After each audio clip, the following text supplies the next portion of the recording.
کہ عشاء کی آزان کا وقت ہو گیا۔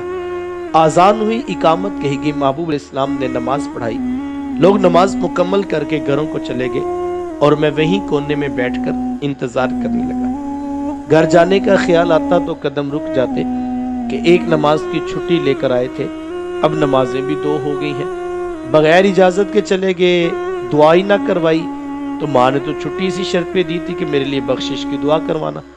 اچھا، آقا کریم علیہ السلام کی طرف دیکھتا تو حضور اپنی عبادات میں مصروف تھے، ہمت ہی نہ ہو سکی کہ حضور کو کیسے کروں، یہ تو خلل پیدا ہوگا۔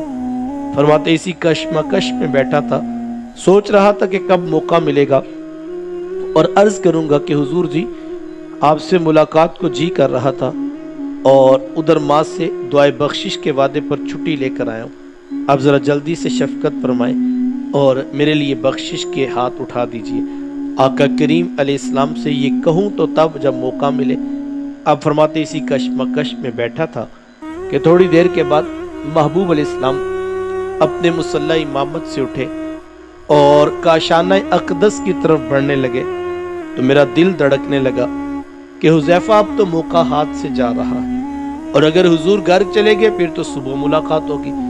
فرماتے غیر ارادی طور پر نہ چاہتے ہوئے بھی میرے قدم کچھ تیز ہوئے تو قدموں کی آہٹ اور آواز پیدا ہوئی۔ آقا کریم علیہ السلام نے رات کے اندھیرے میں بغیر پیچھے دیکھے فرمایا من ھذا، کون ہے جو میرے پیچھے پیچھے آ رہا ہے؟ حذیفہ تو نہیں ہے؟